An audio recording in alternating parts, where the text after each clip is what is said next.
Penn State evens their record with their second straight victory to pull to 2-2 on the season after a 24-13 victory against the in-state visiting rivals, the Temple Owls. Temple came into this game coming off of a bye week, but it was not much of an issue because Penn State was able to get through this one, once again putting some dynamic offensive plays on the field, and some of them were effective and some of them were not exactly, but the defense for Penn State was once again the story to the season, and it will continue to be that way for as long as I can see, because this Penn State defense is once again risen to the occasion.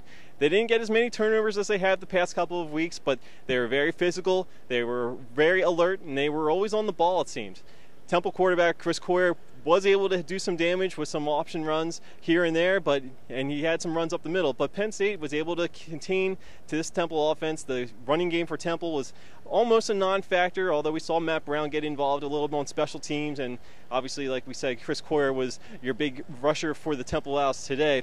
But Temple didn't really have a pass attack, and against this Penn State defense, even though they have some concerns with the secondary, that wasn't enough to overcome, pick up their first win since 1941 against Penn State. Let's hear from Coach Bill O'Brien and some of the Penn State players in the locker room after the game. Well, we had a productive day, but we left a lot of points off the board that we feel like probably should have been on the board, and a lot of give credit to Temple.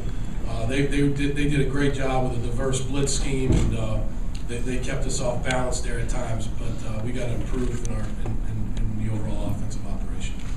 How surprised were you by the amount of penalties you got in today's work?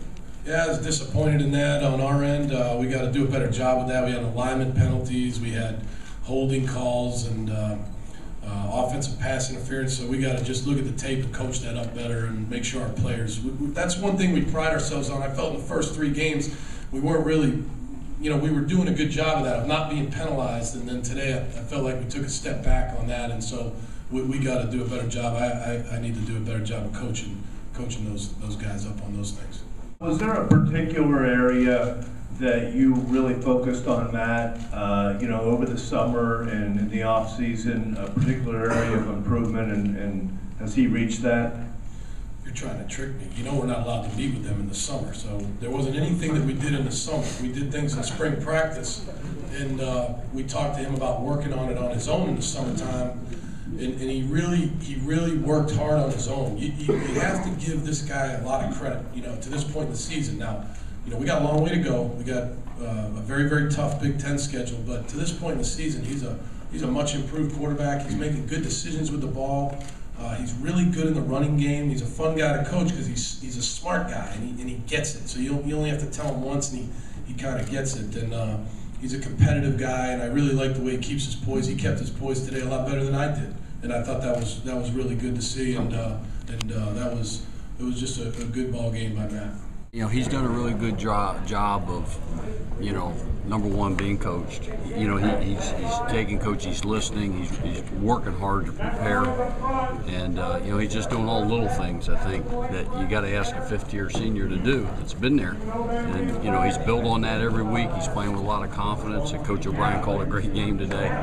And, it was fun. It's fun to watch him play today. He did a nice job. Well, going into the first game of the Big Ten, it definitely gives us a lot of confidence. We like where we're at right now, but there's definitely things we have to improve on here. But winning back-to-back games definitely is good.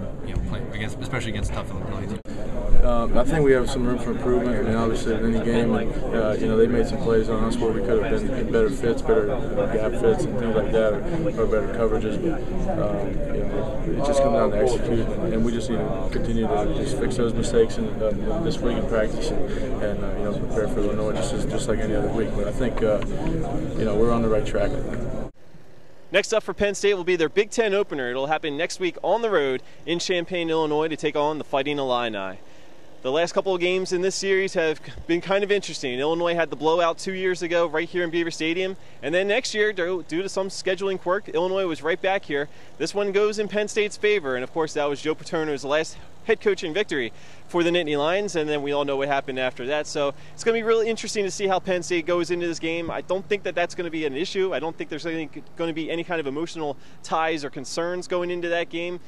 Even with the Illinois coaching staff making it known that they were right here on State College, on Penn State's campus during some open recruitment over the summer. So Mike Maundy says that that's probably not going to be something that they're going to talk about publicly, but deep down inside, you got the sense that he was looking forward to a little extra motivation going into this game. But we'll see how that all shapes out next week, and we'll break it down a little bit as the week progresses. I'm Kevin McGuire. You can follow me on Twitter at KevinOnCFB. Continue following my Penn State coverage on Examiner.com, and check out Nittany Lions Den for more commentary and more. So until next time, everybody, thanks for watching. We'll talk to you next time.